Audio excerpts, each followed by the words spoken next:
Oi, galera. Oi galera, estou aqui de novo, professor Fabiano, mais uma aula aqui no Super Acadêmico. E como eu prometi na semana passada, hoje nós vamos ver, a partir de hoje nós vamos ver algumas retomadas de assuntos a partir de vídeos que tiveram muita visualização, né? Então esse vídeo aqui de Sociologia do Goffman, né, do interacionismo, teve 303 visualizações até o momento. Então eu agradeço as visualizações, os likes, né?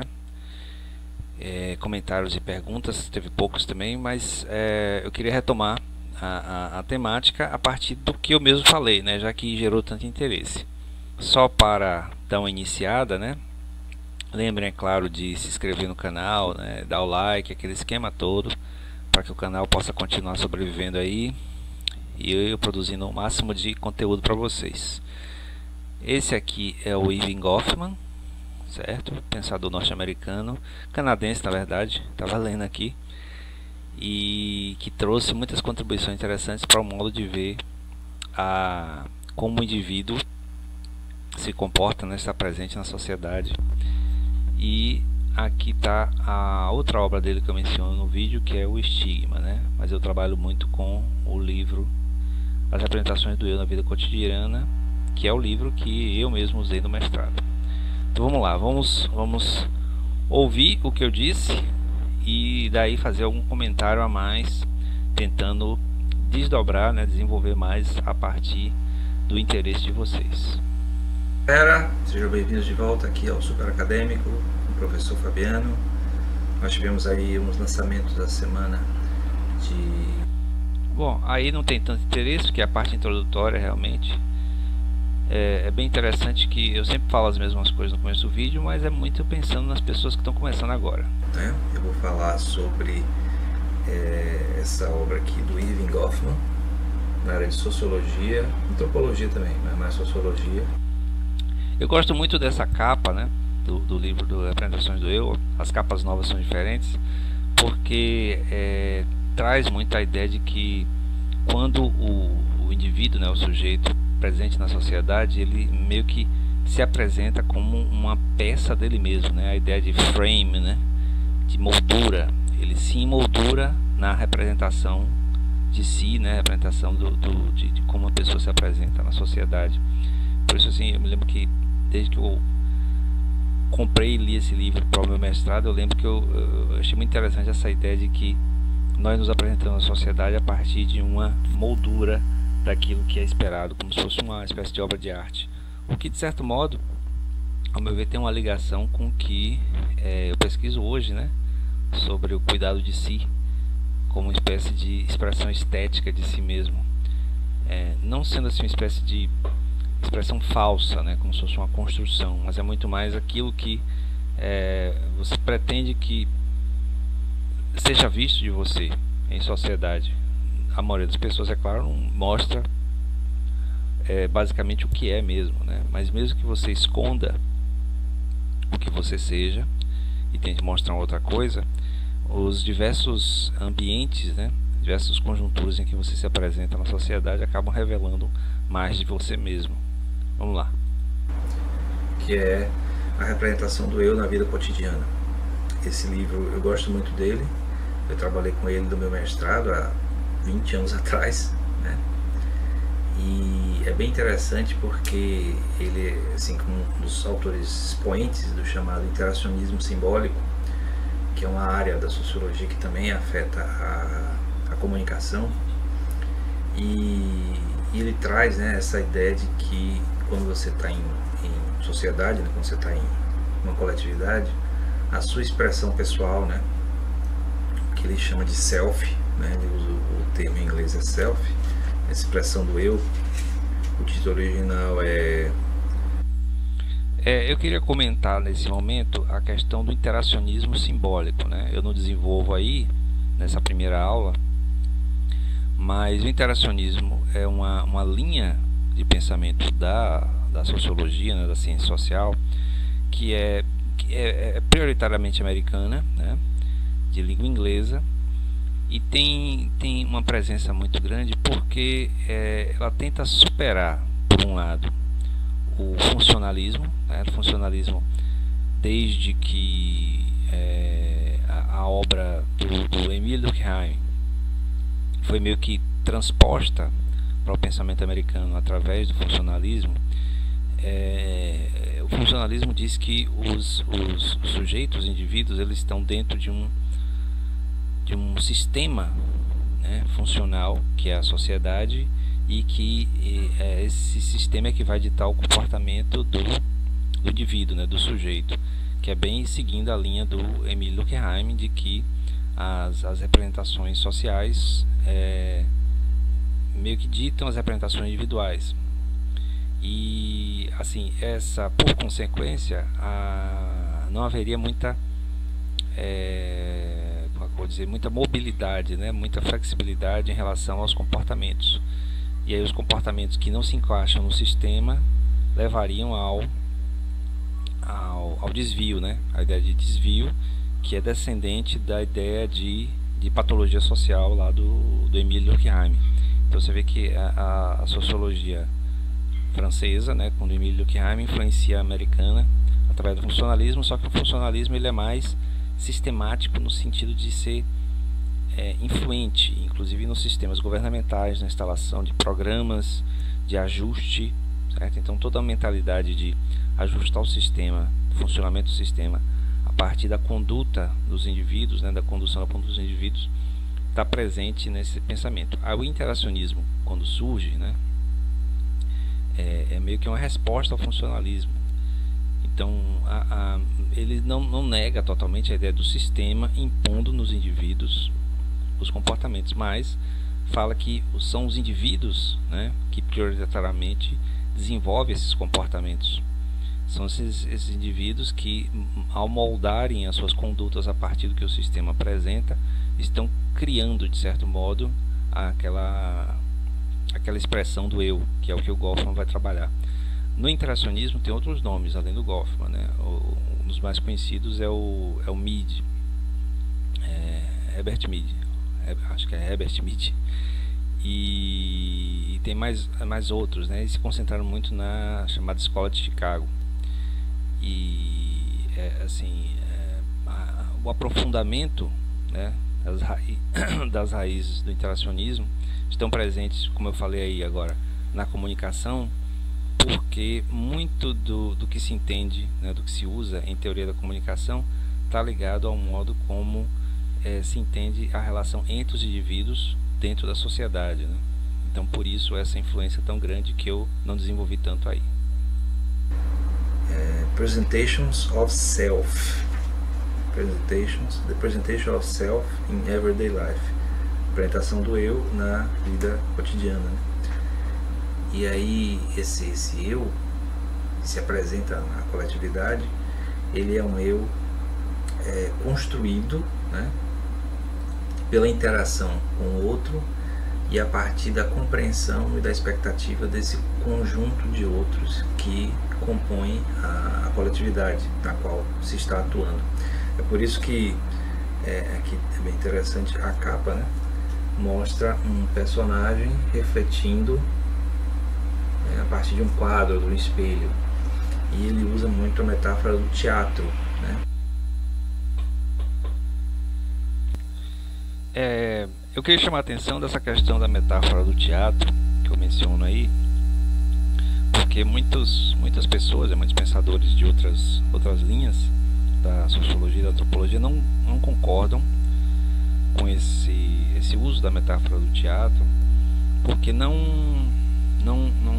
concordam com a ideia de que nós estamos representando enquanto estamos vivendo, né? A vida não seria uma representação teatral. Aí tem quem defenda a ideia, quem, né, vá contra ela. Que assim, a ideia de representação como uma espécie de teatro, de peça da vida real, né, da vida cotidiana, traz, né, a impressão ou a tendência de se pensar de que todas as pessoas, na verdade, usam máscaras e são falsas, certo? Fica meio que induzido a isso. Mas eu entendo muito que o Goffman coloca a metáfora do teatro para entender isso, porque a a vida em sociedade ela está muito ligada a diversas circunstâncias, e circunstâncias que pedem comportamentos, né, específicos.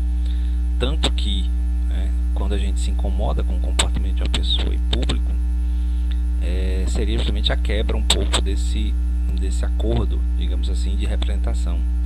Então, o fato de haver tantas quebras de acordo seria uma demonstração de que nós não vivemos uma vida teatral, segundo quem é contra essa posição do Goffman. Mas, por outro lado, o fato de esperarmos que haja uma representação adequada das pessoas perante as situações, né, demonstra que há também, por outro lado, uma expectativa de uma representação específica. Então há que se pensar aí nesses dois aspectos a respeito desse aspecto da metáfora do teatro. De como esse eu, né, esse self, se expressa, né, se apresenta na coletividade, né? E aí a construção teórica dele, né, ele usa elementos de campo a partir de uma experiência dele numa ilha, né, no litoral dos Estados Unidos, não me lembro o nome da ilha, mas no litoral leste, né, dos Estados Unidos.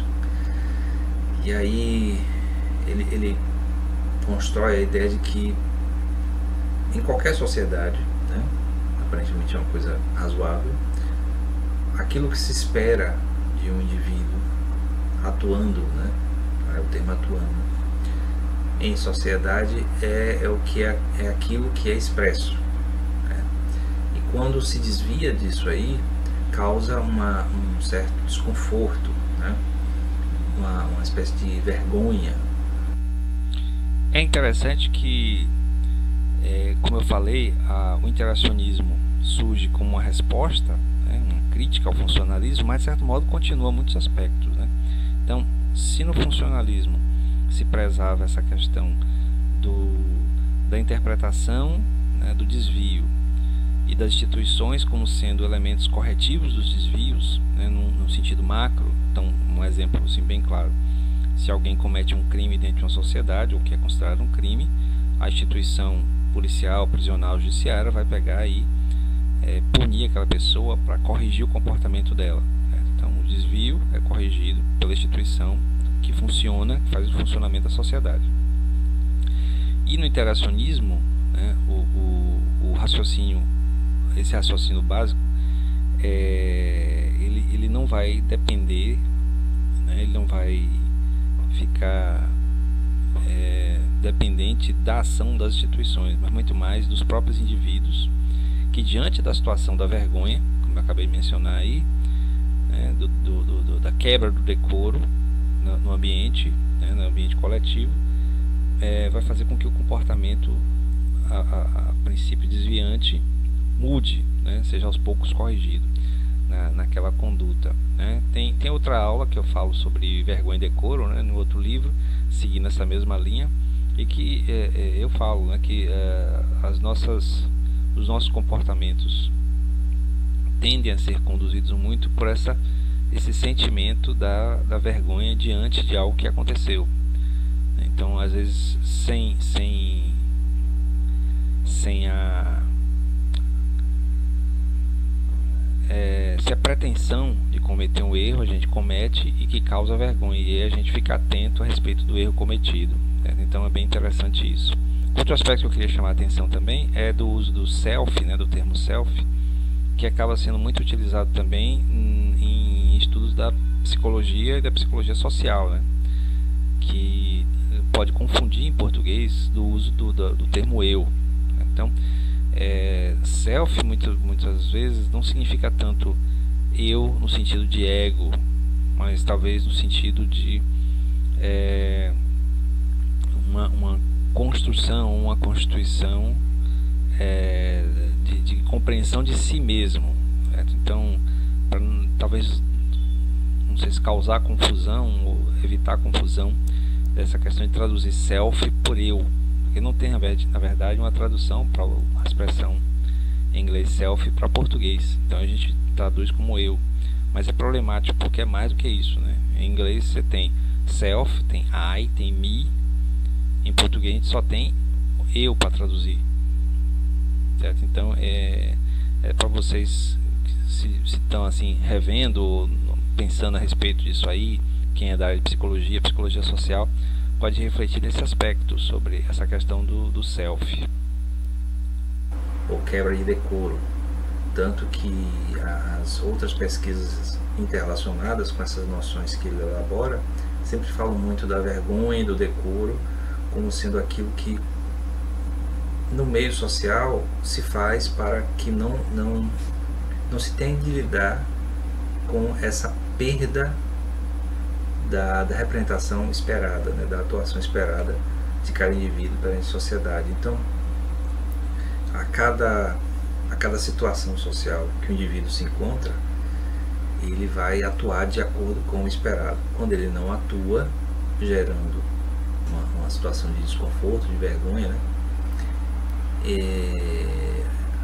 a coletividade tende a atuar de duas maneiras, né, possíveis: ou ignorando a falha, né, a falha, o erro de representação do indivíduo, até que ele se ajuste.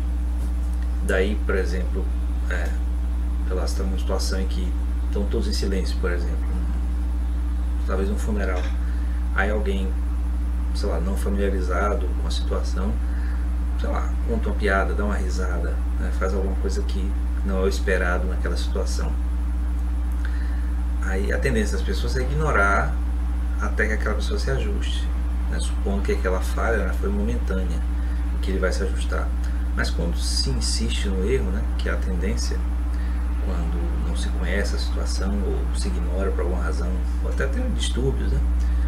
Tem pessoas que têm distúrbios de empatia e que não conseguem atuar de acordo com o esperado na sociedade. Aí a tendência seria o grupo, né, começar a meio que excluir aquele indivíduo até que ele saia da cena, né? Então veja a metáfora do teatro aparecendo novamente. Então saia da cena como sendo aquele que é o deslocado, o desconfortável, que causa vergonha, que causa a perda, né, a queda do decoro. Tanto que isso acaba se relacionando com outra obra do Goffman, que é o Estigma. Vejam que eu menciono aí a questão da queda do decoro causando reações da coletividade, né, no entorno do indivíduo que está cometendo a falha, né, que faltou ali a palavra sanção, né? Então, quando o indivíduo atua da maneira errada, ele promove a geração de sanções. É isso que faltou eu dizer na hora da maneira como a coletividade atua com a pessoa que está desviando. Então, uma maneira é ignorar, a outra é promover algum tipo de sanção. Vejo que eu vou falar sobre o estigma, né? E a ideia é que os indivíduos marcados, a ideia de estigma é uma marca, com aquilo ali acaba sofrendo essas sanções, né? Então, por exemplo, se uma pessoa, nesse caso que eu citei aí, em todas as ocasiões sociais em que o esperado seria a tristeza, como no funeral, e ela não se comporta adequadamente, aos poucos vai começar a ser excluída das situações, a ponto de não ser mais convidada e as pessoas simplesmente deixarem de entender aquela pessoa como importante. Então o indivíduo ali é marcado, né, comete falhas. Essas falhas são consideradas pela coletividade como desvios de conduta, de comportamento, né, de atuação. E aí a sanção assim mais leve seria justamente a exclusão lenta, e a pessoa simplesmente não é convidada. Então tente imaginar, por exemplo, alguém que toda festa se embebeda e faz besteira, né? Procura briga, ou dá em cima da mulher dos outros, ou sei lá, vomita, faz coisas que incomodam. Aí aos poucos, não, vai convidar não sei quem, melhor não, aquela pessoa sempre causa um desconforto, sempre passa vergonha, faz sempre besteira, então vai começando a ser deixado de lado. Isso aí se torna um estigma, e para ser mudado é complicado. Então o estigma nada mais é do que um traço, né, específico de comportamento de uma pessoa que faz com que essa pessoa seja marcada. Aí a ideia de estigma, né, que é marca, uma marca geralmente negativa, né, que faz com que essa pessoa se distinga dos outros e acabe sempre levando aquela marca, aquele estigma. Então, é só, por exemplo, imagine uma situação em que, numa certa coletividade frequente de pessoas, um indivíduo começa a se comportar mal por alguma razão. Sei lá, quando bebe, faz besteira nas festas, nos encontros. Nos primeiros... Eu dei exatamente o mesmo exemplo agora. Eu devia ter ouvido isso antes. Mas vamos lá. E se ajustando, né, tentando apaziguar, tal, dando outras oportunidades, tal. Mas se aquilo ali ficar frequente e muito incômodo, a tendência vai ser aquela pessoa começar a ser colocada no ostracismo, né? Então começa a não ser convidado para as festas, começa a não ser colocado nos grupos de zap, e aí essa pessoa vai sendo colocada de lado por causa daquele estigma de ser aquela pessoa incômoda nos eventos sociais. Essa obra do Goffman, né, tem um potencial muito grande de dar bases para que... Bom, ainda sobre o estigma, né, antes de avançar, é interessante que se você olhar historicamente, certas marcas, né, como aquele negócio a marca de Caim, né, os números marcados nos braços dos judeus que tiveram em campos de concentração, né, ou marca em brasa de pirata, a própria tatuagem, né, são elementos de estigmatização de certos indivíduos por alguma razão, né? Por exemplo, hoje em dia a tatuagem não é vista como uma coisa negativa a princípio, mas durante muito tempo quem era tatuado era mal visto, né? A pessoa que está do lado errado, tal. Então esse tipo de marca visível, né, muitas vezes causa também esse tipo de atribuição de comportamento a partir de modelo de representação, né? Então, por exemplo, uma coisa que é bastante atual, apesar de ser bastante antiga também, o Graciliano Ramos, né? Ele durante muito tempo, por causa da obra dele, né? A obra dele literária tinha muito de crítica social, crítica ao sistema, tal. E aí ficavam chamando ele de comunista, né? Chamando ele de comunista, chegou a ser preso pelo governo Vargas. E aí, bom, como o estigma foi colocado sobre ele, sem ele ser, né, ele no final das contas acabou se filiando ao Partido Comunista, falando, eu vou pegar então, assumir o estigma, né, de ficar com isso. E aí, bom, tem outros exemplos assim, de coisas que marcam os indivíduos e aí movem o comportamento. Daí a influência da obra, como eu vinha falando. Diferenciada, né, uma compreensão fora dos certos padrões clássicos, como o marxismo, como a obra de Weber, né, como a obra do Durkheim, até a própria obra do Simmel também, que se bem que dá para fazer algumas pontes, porque lá no Simmel, com a sociologia da forma, se vê que é muito importante a maneira como as formas de relação social são estabelecidas, né, independente dos conteúdos. E aqui o Goffman está tratando também de como a aparência, digamos assim, dos relacionamentos, a aparência no sentido de que da forma como se apresenta. E é bem interessante porque relaciona como o indivíduo se apresenta na sociedade, como a sociedade aceita aquele indivíduo e como esse relacionamento aí vai sendo construído a partir de uma série de expressões, né? Essas expressões relacionadas com uma certa teatralidade, mas não necessariamente, digamos assim, tornando falsa a maneira como nós nos apresentamos na sociedade, apenas compreendendo a partir de um jeito diferente, né? Usando a metáfora do teatro. De certo modo, no texto, ele faz uma ponte até com o existencialismo, né? Não especificamente na obra de Sartre, mas mais com Simone de Beauvoir, quando ele menciona uma coisa que está na obra dela, que é a questão de que a mulher não nasce mulher, aprende a ser, significando, né, nesse caso ele está usando no sentido de que o indivíduo, né, seja mulher, homem, não faz diferença, mas o indivíduo, ele aprende o que ele é, ou como ele deve ser, porque tem um cenário ao redor. Esse cenário é que vai dar a ele o subsídio para ele se expressar da maneira que é esperada. E aí, novamente, né, quando isso não ocorre de maneira ineficaz, né, ou ineficiente, a tendência é esse indivíduo ele poder ser colocado à parte, né, ser estigmatizado como sendo inadequado para a convivência. E aí, bom, bate bem com a sociologia americana, né, norte-americana, estadunidense, porque com predominância do funcionalismo, coloca bem a ideia de que o ajuste da sociedade, né, o seu funcionamento está na relação equilibrada entre o indivíduo, como ele deve se comportar na sociedade.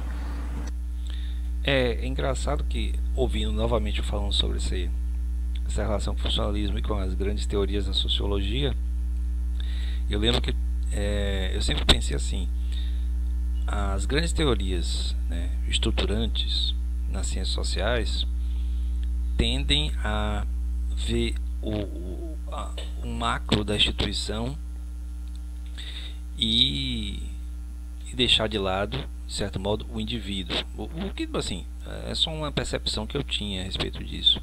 Então, por exemplo, eu mencionei ali o marxismo. Então, na teoria social marxista, o indivíduo está submetido ao sistema econômico, né? Às relações de produção. O que é verdade, né? Parece correto essa interpretação a respeito de como a sociedade funciona. Porém, isso não exclui, né? Não elimina o fato de que os indivíduos, né, os sujeitos, eles moldam o seu modo de viver, né? Subjetivam a sua vida, como diria o Foucault, de maneira singular, de maneira única. Então, mesmo estando dentro de um contexto assim, né, de um contexto de submissão ou sujeição a um sistema macroeconômico em que as relações de produção é que ditam os comportamentos. Então, há sempre maneiras de se expressar subjetivamente, individualmente, compreender subjetivamente, individualmente como as coisas acontecem. E assim, me parece que a obra do Goffman, apesar de ter essa linha de ligação com o funcionalismo, apesar de ser crítica do funcionalismo, abre a possibilidade de uma interpretação mais psicológica, né? Mais subjetiva a respeito dos indivíduos dentro dessas grandes teorias. Então, não é que as grandes teorias, a marxista, a weberiana, durkheimiana, elas sejam negadas pelo interacionismo, mas elas podem ser complementadas, porque a valorização do sujeito, da subjetividade dentro dessas teorias, muitas vezes tende a falhar numa interpretação mais profunda do papel dos indivíduos, né, dos sujeitos, na constituição disso, né. É uma ideia que um outro pensador que é francês, é o Pierre Bourdieu, de certo modo trabalha quando ele fala de estrutura de um modo diferente. Ele fala de estrutura, estruturante e estruturada. Então, os indivíduos eles são estruturados pela estrutura maior, mas eles também interferem nessa estrutura, porque não há uma desvinculação entre indivíduo, sujeito e social, coletivo, certo? Há uma complementaridade, e o modo de interpretação do Goffman, assim como a do Simmel, que eu mencionei ali também há pouco, trazem essa possibilidade de interpretação mais profunda da contribuição da participação singular, da participação individual nos esquemas sociais, certo? Não negando, mas complementando na compreensão. Daí, historicamente, explica, por exemplo, por que muitas coisas que a teoria social desenvolveu no século XIX como sendo, digamos assim, totalizante, né? Como sendo inevitável, como por exemplo o processo da dialética histórica marxista levando a um processo revolucionário inevitável, acabou se mostrando falho como interpretação de como sucederia a história, certo? De um lado, forçando a uma atuação extrema, né? Com as revoluções que aconteceram de fato e que levaram a sistemas muitas vezes autoritários, né? Que não necessariamente precisavam ser autoritários. E por outro lado, você tem uma crítica exagerada, você tem uma negação muito exagerada dessas grandes teorias, né? Como se elas, por terem falhas históricas na sua aplicação, fossem inerentemente erradas. Então, a compreensão da sociedade, né, a compreensão dos modelos, a compreensão do que acontece do indivíduo na sociedade não é tão simples, né, como uma teoria, uma macroteoria, uma metanarrativa do grande todo para dar conta das coisas. Isso é muito mais uma expressão de um indivíduo sobre como ele entende a sociedade e a realidade que ele vive. Certo? O Goffman, ele traz essa contribuição porque, de certo modo, a sociologia que ele desenvolve é uma microsociologia, né? É uma sociologia de como indivíduos lidam com a realidade social e não como instituições sociais grandiosas impõem aos indivíduos comportamentos. Então, o interacionismo simbólico e a obra de Goffman digamos assim, explicam de maneira mais aprofundada como isso deve ocorrer, ou como isso ocorre de fato pela descrição de como nós tendemos a nos comportar perante a sociedade. Não quer dizer que outros elementos, né, outras formas de expressão e de comportamento não sejam possíveis, certo? Essa teatralidade não significa necessariamente uma obrigação, tanto que muito do que existe na sociedade, principalmente quando você compara sociedades diferentes como a sociedade estadunidense e a brasileira, você vai ver que nem sempre esse comportamento esperado, essa teatralidade, acontece de maneira integral, certo?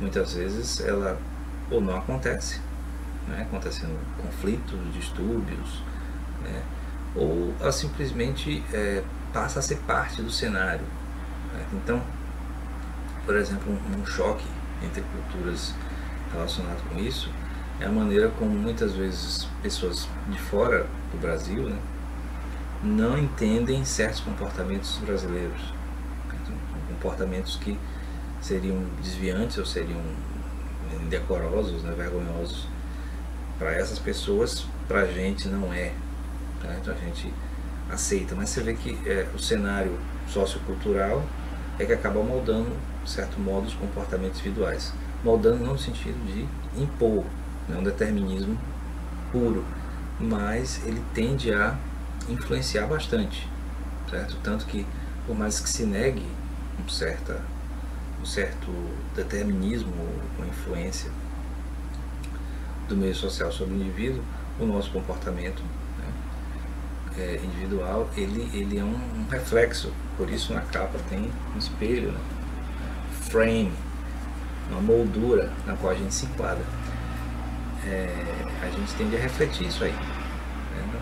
De alguma maneira há um efeito reflexivo entre o cenário social e o indivíduo, certo? E é isso que a obra do Goffman tenta elaborar, descrever e colocar como sendo a explicação de como, né, a sociedade e os relacionamentos sociais funcionam. Agora, isso não implica, né, que a vida privada vai ser afetada também, certo? Aqui ele está falando exclusivamente dos ambientes em que os indivíduos estão se relacionando com a coletividade em público. Em ambientes privados, esse elemento tende a mudar um pouco, tanto que outras obras que continuam, de certo modo, a linha teórica dele falam da questão da vida privada, mas de qualquer modo há sempre esse choque possível entre a vida privada, causando a vergonha, né, o decoro, né, ou até mesmo a necessidade de fingir que não se vê alguma coisa quando o privado invade o público. E aí esses dois instantes da vida social do indivíduo entram em conflito, né? Então, e é muito problemático nos dias de hoje quando a vida privada, né, dos indivíduos, especialmente indivíduos com uma certa... Eu vou falar agora sobre as celebridades, tá? Você pode assistir depois, mas me lembrou agora, quando eu falei sobre isso, sobre as diferenças de modelos de comportamento de diferentes sociedades, né? Então, a maneira como, por exemplo, um japonês entende a sua exposição a um comportamento vergonhoso é bem diferente da maneira como o brasileiro vê. Enquanto um japonês, sei lá, ficaria ensimesmado de vergonha por ter sido pego, por ter sido visto fazendo alguma coisa indecorosa, o brasileiro pode pegar e dar risada, entrar na brincadeira. Então, esses modelos diferentes são justamente uma demonstração de que o ambiente social meio que impõe o comportamento de resposta, que é aprendido culturalmente também, né? Sem desmerecer a expressão individual, né? Cada indivíduo responde de um jeito a cada situação, mas a gente vê que há um certo padrão em sociedades diferentes, né? E aí, quando você compara o comportamento do chinês, do japonês, do indiano, do brasileiro, do argentino, do latino, do espanhol, do português, do norte-americano, do canadense, do mexicano, cada povo, né, vai tendo diferentes molduras, né, nas quais os indivíduos vão se enquadrando, apesar das variações, das diferenças e das possibilidades de desvio, digamos assim. Está aqui o nome dele, para quem quiser pesquisar, certo? Eu recomendo esse livro, ele é muito interessante, a leitura é bem legal. O Estigma também é uma leitura boa. Olha ele aqui. Agora vai para um caminho diferente, uma derivação dessa noção aqui, mas eu espero que tenha estimulado vocês a pesquisar sobre eles, tanto para sociologia quanto a antropologia, e comunicação também tem alguns elementos relacionados com interacionismo simbólico. Bom, aqui já chegando no final do vídeo lá, né? Eu vou falar, não se esqueça de se inscrever no canal, dar o like, compartilhar, dar uma olhada nos meus livros, aquela coisa toda que você tem sempre lembrar de fazer. E tem aqui as sugestões, né? No vídeo sobre o Zimmel, né? Com a Sociologia da Forma, e a playlist de aulas de Sociologia, que tem várias obras. Eu acho que todos os tópicos assim que ficaram pendentes desse vídeo eu consegui dar uma desenvolvida maior, né? Apresentei aqui o Goffman para vocês, a outra obra Estigma, um pouquinho, né? Para vocês ficarem ligados aí.